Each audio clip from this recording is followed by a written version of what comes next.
Assalamu alaikum warahmatullahi wabarakatuh. Good day to all our viewers across the globe. My name is Umar Isa Dandago. I'm an English teacher, a public speaking coach, and a journalist.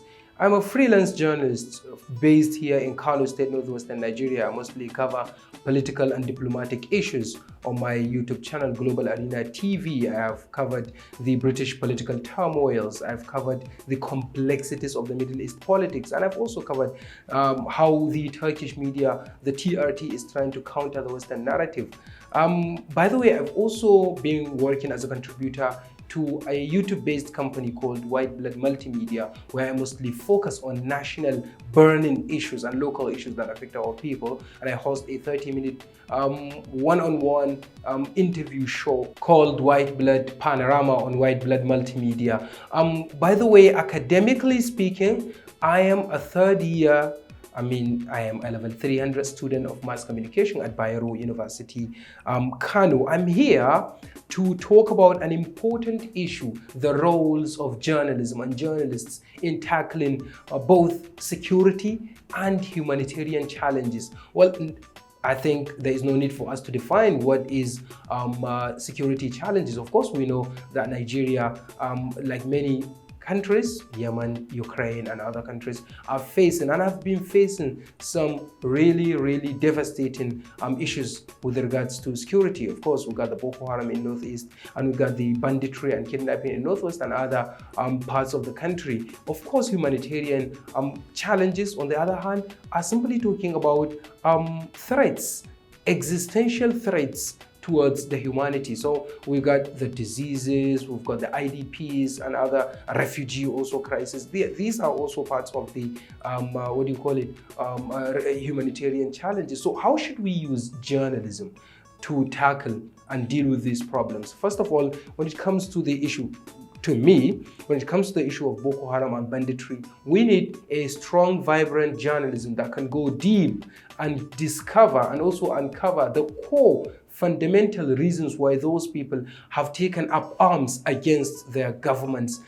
So if we can have a journalism that can do an investigation, talk to those people, and then hear their own grievances, and then relay it to the government so that the government can take an action. And to be honest with you, peaceful journalism, peace journalism is one of the fundamental things that can help resolve these problems. So what I mean simply here is that there's no any conflict, no any violence, no any chaos and war that has been resolved by the use of bullet. Definitely, we need to come on the negotiating table. We've got the FARC in the FARC, the FARC group in Colombia, Latin America. They had to come to terms with their government and sit on the table and also negotiate. We've got the Taliban. Even during the Donald Trump administration, there was some peace talks that happened in Doha, Qatar, before they even came back to power in 2021. So we can see that if peace journalism can be used,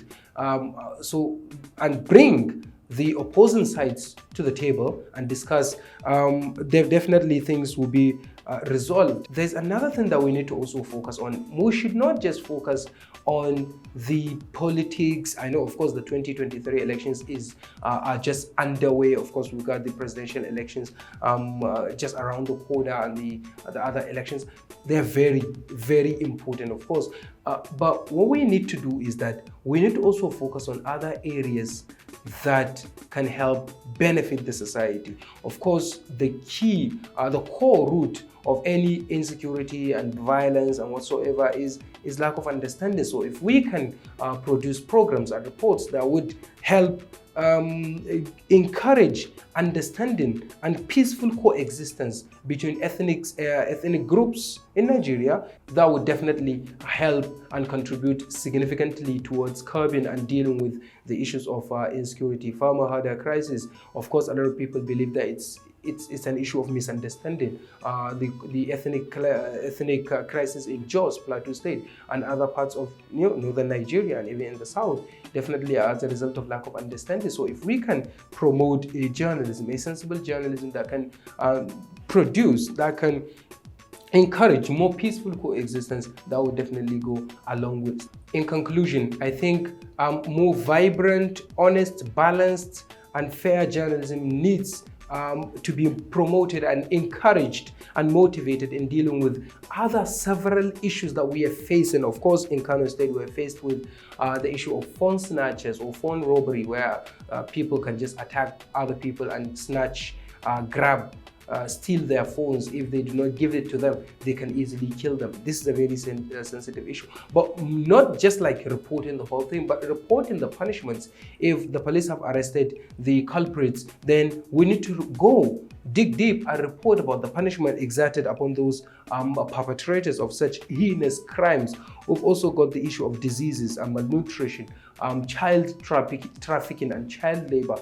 We need a more vibrant journalism that can help dig deep and deal with these and provide reports that would deal with these issues. Disease preventions and education. Of course, this is a very sensitive issue. In most of our villages, people are dying of different kinds of avoidable diseases. So we need reports to be able to gather information about those things and also relay to the government and also help deal with such situations. Well, we've got a lot to discuss, but time is not by our side. I'd like to say a big thank you to my cameraman and editor, Abbas Abdulrahman Mai Agogo, and we'll meet very soon. My name is Umar Isa Dandago, and let me end with this powerful note. Journalism is a powerful weapon that can be used to fix the whole problems that the whole world is facing. Thank you very much indeed. Umar Isa Dandago saying goodbye and see you soon.